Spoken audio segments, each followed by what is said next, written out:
What happens when an author in the Bible uses a word to describe God that's extremely disturbing? Let's find out. What in the world is the author trying to do? What are they doing with the words that they choose?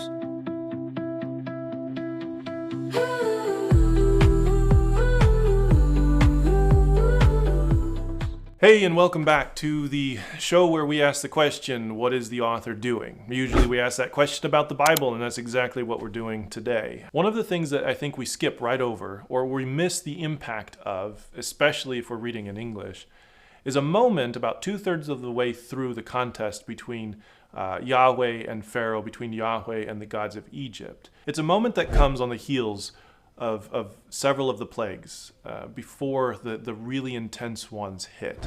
Right? There's only a couple left that God is going to send against Egypt, and those are going to ramp up the intensity of everything that he has done. And before he does, he pulls Moses aside and he says to Moses something that I think is really important. And there's a word there in the conversation that the author puts in there that makes people really, really uncomfortable. And by people, I mean the people who are responsible for translating the Bible from Hebrew into English or other languages. Yahweh pulls Moses aside and says, listen, I have a couple of signs and wonders left that I'm going to send to Egypt. And what I'm about to do will be so intense that you will talk about it for generations to come. You will talk about how and then there's a word there. Most English translations will say dealt harshly with or dealt severely with the Egyptians. And then he goes on with his description of what the next sign or wonder or plague is going to be.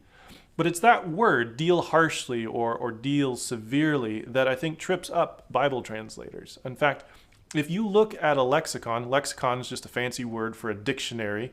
If you look at a Hebrew lexicon, so a Hebrew dictionary where they're defining different Hebrew words, that word has an entry that is specifically used just for God. And it's only for this one verse. Everywhere else that word shows up in the Old Testament, it shows up to describe absolutely vile things done on the battlefield or in the process of conquering another nation. It's a word used to describe what warriors invading nations are going to do to the women and to the children of conquered territories. It's an incredibly violent and severe word. It carries the idea of overindulgence, and not in the sense of like I'm full and I'm going to keep eating, but just I have these base animalistic desires that I'm just going to keep feeding until I can no longer feed them anymore. I will have no more energy left, right? It's an incredibly intense word, and that is the word that the author puts in Yahweh's mouth to describe what he's about to do to the rest of Egypt. So there's a reason that translators both of the Bible and the compilers of lexicons have a problem with the way that we use that word, have a problem translating that word into English or giving it a definition when God is the subject of the verb. It's hard to imagine God saying, of his own actions, I'm going to do something. I'm going to essentially commit war crimes or atrocities against Egypt, so much so that you will talk about them for generations. That's a difficult thing for us to wrap our minds around. But it's the word the author chooses. It's the word that's in the mouth of God himself. The whole contest between Pharaoh and Yahweh has been to answer this question, who is Yahweh? Up until this point in the whole story of the Bible, Yahweh has been a family God and never a national God, right? And so in the beginning of Exodus, he's stepping into his role as a God of a whole nation, not just of a family unit. And in order to do so, he's walking into a different nation and doing battle with their gods to free his people from their clutches and to take them into a land that's occupied by still other gods. So this is Yahweh demonstrating his ability to compete with the big boys. That's not to say that there was ever a chance of him losing, but he's demonstrating for the people watching his power and authority, not just over people, Israel and the Egyptians, but over the gods that control the nation. And it's at this moment where God says, listen, I have been punishing Egypt. I have been beating them to a pulp, yes. But now I'm about to so thoroughly pummel them into the ground that they will never recover.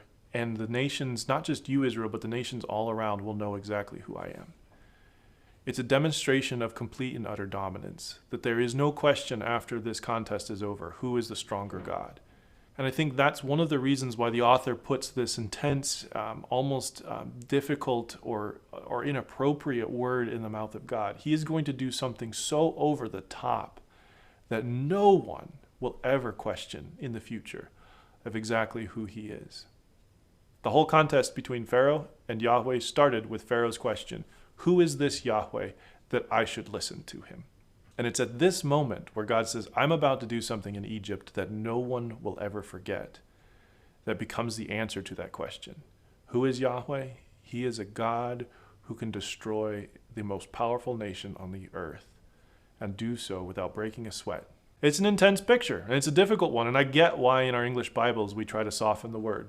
But what the author's doing with the text is trying to show us that God is pulling no punches. He has come into Egypt to do battle, and he will do battle to the very end. And no one is going to walk away thinking that he is anything other than the complete and total victor.